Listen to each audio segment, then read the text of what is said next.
This week at the movies, from the man who brought us Titanic and the Terminator, it's Avatar. Is Oscar-winning director James Cameron still the king of the world? Also coming up this week, Steve Martin and Alec Baldwin are getting set to co-host the Oscars. Meanwhile, they're rivals for the affection of multiple Oscar winner Meryl Streep in It's Complicated. We've got the early review.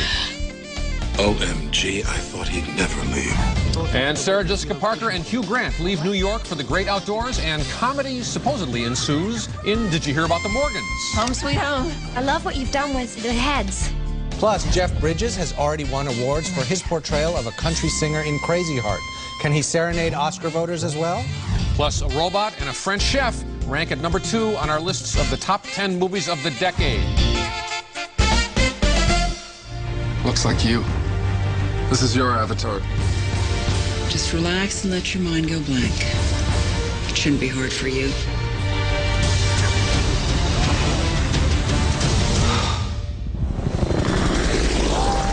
Okay, it's the biggest, bluest, 3D-est spectacular of the new century, James Cameron's Avatar. I'm Michael Phillips with the Chicago Tribune.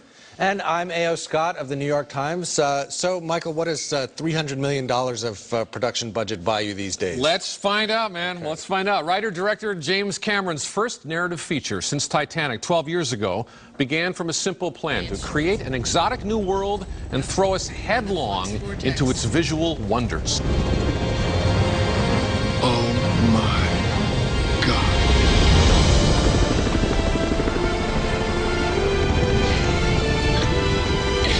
Should see your faces. Avatar takes place 145 years from now on a distant moon called Pandora. A precious mineral lies beneath sacred ground inhabited by the forest-dwelling 12-foot-tall natives called the Na'vi. Now, to extract the mineral, the mining company's security chief, played by Stephen Lang, is not above shock and awe. If there is a hell, you might want to go there for some R&R after a tour on Pandora. Out there beyond that fence, every living thing that crawls, flies, or squats in the mud wants to kill you and eat your eyes for jujubes. Our hero is Jake Sully, a paraplegic ex-Marine played by Sam Worthington in a very effective performance. Under the supervision of a tough yet compassionate Sigourney Weaver, Jake joins the Avatar program. Now that means he's locked in a pod, hooked up psychically to his surrogate alien avatar, and allowed to live through him. This virtual reality experiment lets Jake experience all sorts of amazements denied him in his other human life. Here, Jake is schooled by a Na'vi tribeswoman, played in a motion-captured performance by Zoe Saldana. Naughty. Naughty. Naughty. Doing it all stronger. Tiri calls me scown. It means moron. The movie is over 2.5 hours long. I loved the first 90 minutes of it. I wish the other half had the wonder and spirit of the first. But in the second half, you essentially wait around for the bulldozers and the genocidal anguish to begin. Two things cannot be denied, though. Cameron can really build an action sequence as well as anyone. And more than the 3D effects, I think, it's the motion capture technology in Avatar that makes a quantum leap.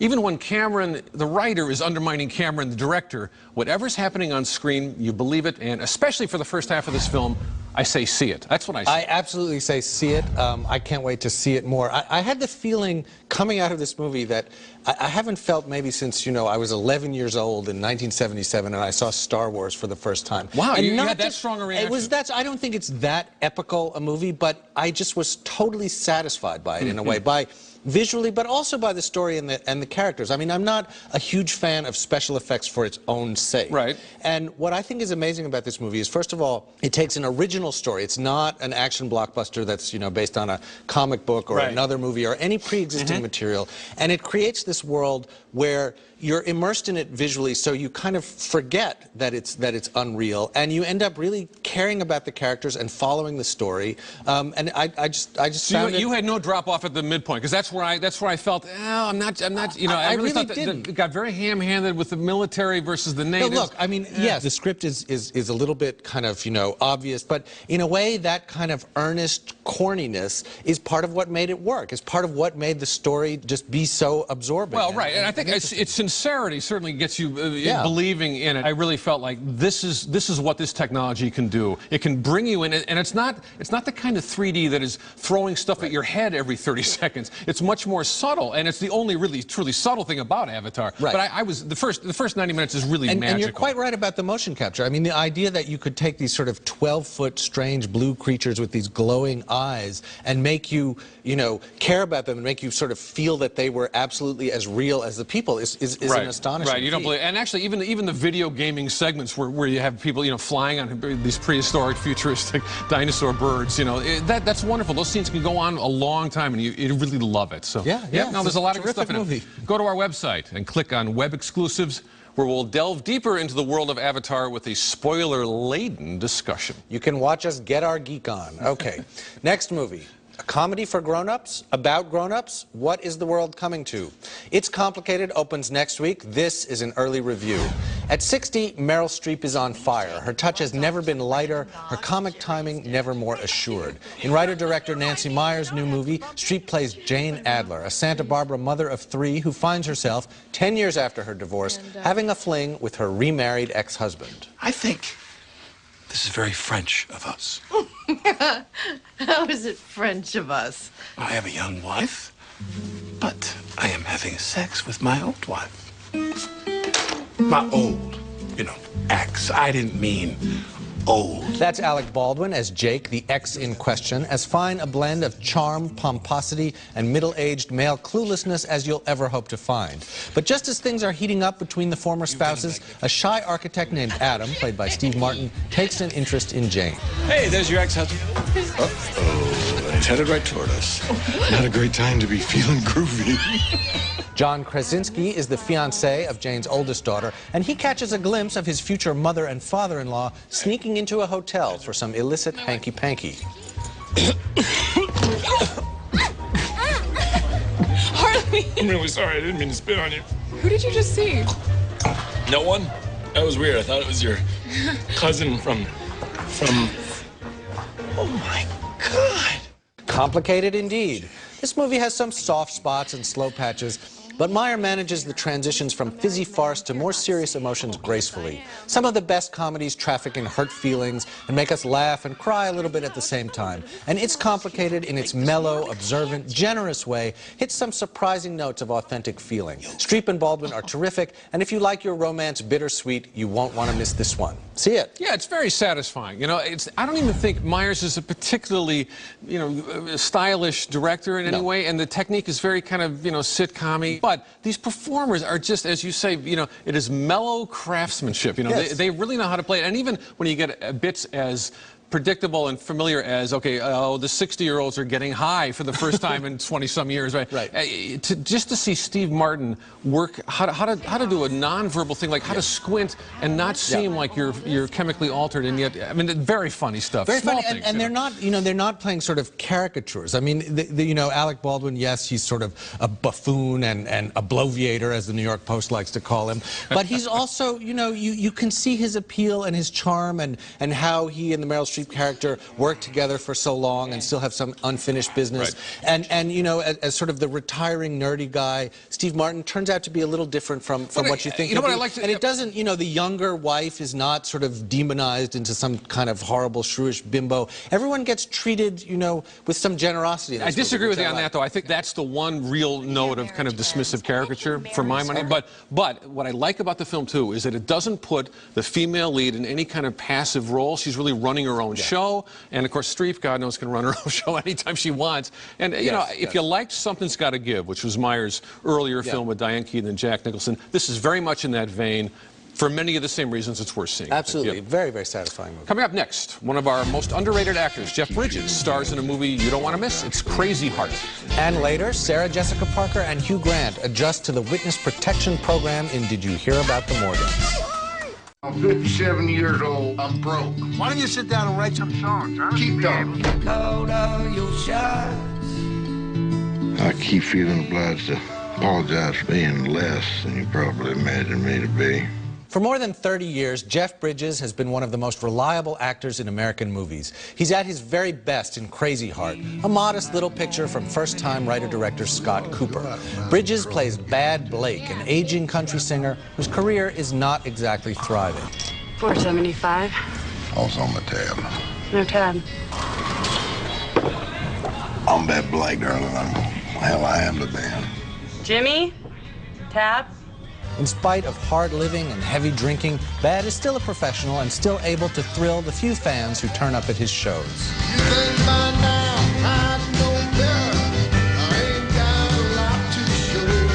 Now, the secret of country music is that it always finds new variations on the same old themes. And the story in Crazy Heart is a pretty familiar one of second chances and near misses. Bad meets a music journalist played by Maggie Gyllenhaal, who, against her better judgment, falls in love with him. Well, you're writing a song on my bed. So? So, every time I lie down and hear that beautiful song, and you're gonna be out there running around, not even remembering this day. Gyllenhaal is very good in the role, but I just can't say enough about Bridges, who plays the songs written for this movie as if he'd been performing them his whole life. He shows us a man who's generous, vain, enormously talented, and seriously messed up, trying to get his life back together. I happen to love country songs about loneliness, whiskey, and love gone wrong, but even if you're not a fan of this music, you should see this movie. And I'm so sick of you singing those songs in the dressing room. It's just Well, you know, I've had a rough life, and I've lived it, man. And you've sung it. I say see it, too. This performance is as good as he's ever done. And Bridges has a quality that there's a reason he's been sort of underrated for quite a bit of his career. It's an invisible technique he brings. He never showboats, Jeff Bridges. You know, he never overplays a moment. And it's such a complicated character, and he does it with such grace and simplicity. I mean, because this guy is sort of, you know, courtly and flirtatious with the Maggie Gyllenhaal character. He's also a complete wreck. You know, the first time he meets her, he comes to the door and his belt buckle's undone and he doesn't have a shirt on, and he's, you know, drinking whiskey and chain smoking. But he doesn't overplay that. He doesn't overplay either the mess of this guy's life or the kind of the decency and talent underneath I'd say the film is a little tidy, but the performance, you know, absolutely fleshes out, loosens up. It's wonderful. And obviously it puts you in mind, I think, of, you know, Tender Mercies, Robert Duvall, a generation ago. And Robert Duvall shows up in this movie. Yes, in this film. And I think also The Wrestler, too, with Mickey Rourke. This is another one about somebody living on the margins of show business, trying to redeem himself. Good film. Coming up next, we've reached the #2 spot on our lists of the top 10 movies of the decade. And on next week's show, Robert Downey Jr., Jude Law, and Rachel McAdams star in Sherlock Holmes. Plus, Daniel Day-Lewis, Penelope Cruz, and Nicole Kidman in the musical 9. A man trying to win back his wife. Only 2 picks remain in our countdown of the top 10 movies of the decade. So far, my picks have been Minority Report, Gosford Park, Mulholland Drive, United 93, Zodiac, Y Tu Mama Tambien, Once, and the Turkish film Climates. My #2 pick, Ratatouille. It's my favorite comedy of the decade, and in many ways, it's the most unpredictable of the most recent Pixar gems. Here, Remy, the provincial country rat who dreams of becoming a chef, gets his first look at that magical universe known as Paris. But why here? Why now? Why not here? Why not now? What better place to dream than in Paris? That music by the great Michael Giacchino is enough to make you fly to France immediately. Some people can't get past the whole rat in the kitchen idea with Ratatouille. For me, this is the mastery of Pixar. The director, Brad Bird, who also did The Incredibles, can make me believe in a fairy tale that follows its own seemingly improvised recipe for greatness, and I cannot wait to see this one again. I love it. I love this movie, too, and it has one of my favorite characters in all of movies of the last decade, and the one that I identify with the most, who is, of course, the critic. Yes, Anton Ego. You provide the food, I'll provide the perspective, which would go nicely with a bottle of Cheval Blanc 1947. For my money, it's the only Pixar film of the last few that actually gets better and better and better, and then just ends with this glorious. It's just great. Yes, it's perfect. Good choice. So far, my picks for the top 10 movies of the decade are $1 Million Baby, 25th Hour, Eternal Sunshine of the Spotless Mind, 4 Months, 3 Weeks, and 2 Days, The Best of Youth, Where the Wild Things Are, The Pianist, and Brokeback Mountain.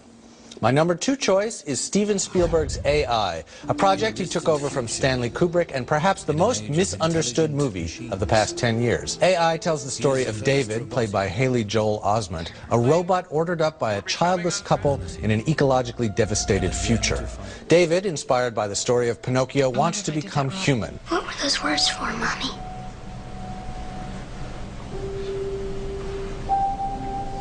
What did you call me? Like Spielberg's Minority Report, and for that matter, like Avatar, this movie brilliantly fuses CGI and traditional methods to conjure an unsettling and weirdly familiar vision of the future. This movie is long, rich, and strange, and people who complain about a sentimental ending miss the point. This is by far the darkest, saddest movie Spielberg has ever directed. It's about the end of life as we know it, and it remains his unsung masterpiece. I say it's... Stop laughing. No, someday I may change my mind on this film, but the more people try to convince me that ending isn't kind of like teetering into this sentimental, freakly...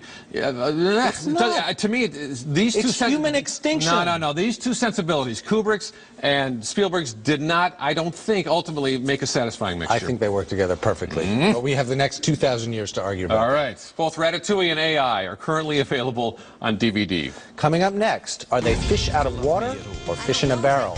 We'll take aim at Sarah Jessica Parker and Hugh Grant in Did You Hear About the Morgans? God in heaven, that hurt. You right, Pa? Yes, I had some lessons when I was a child. Oh, I never knew that. Yeah, well, I don't tell you everything, so... Yeah, I knew that. Earlier in the show, we told you about a good romantic comedy. It's complicated. Now we have a movie that tries to single-handedly kill the entire genre. It's called Did You Hear About the Morgans? And it stars Hugh Grant and Sarah Jessica Parker as a high-powered Manhattan couple recently separated who, after a trial reunion dinner, witness a murder and become targets for the killer's next hit. Send in the bodyguards. Do you want me to stay tonight? No, I think I'm going to be fine with Marshall Henderson. Huh?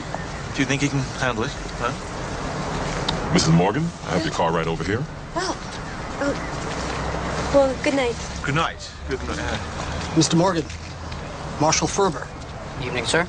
These blue state liberal weenies enter the federal witness protection program and end up in red state, red meat, and red-blooded Ray, Wyoming. Sam Elliott and Mary Steenburgen play their hosts. Do you hunt, Meryl?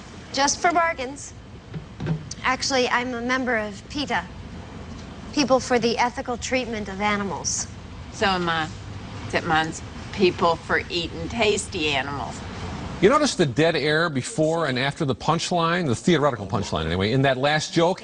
Writer-director Mark Lawrence's entire movie is like that. There's practically a speech balloon above Hugh Grant's head that reads, well, I guess that one won't get a laugh either. I like the actors on screen, even though Grant looks flat out uncomfortable, but by the time the killer shows up in Wyoming, you might find your rooting interests strangely conflicted. Please, for the love of all that's sacred, and not to mention all that's funny, skip. Did you hear about the Morgans? My feelings were not conflicted at all. There's a scene where Hugh Grant confronts a grizzly bear, and I've never rooted so hard for a predatory mammal. Also, the bear just sits there for about 15 minutes while Hugh does his weird little shtick and looks away and bats his eyes. Yeah, even the bear looks a little nervous about the material. This movie is the most phoned-in, witless, chemistry-less, energy-less, flatline romantic comedy since, I don't know, since Love Happens with Jennifer Aniston and Aaron Eckhart. This film was actually texted in, not phoned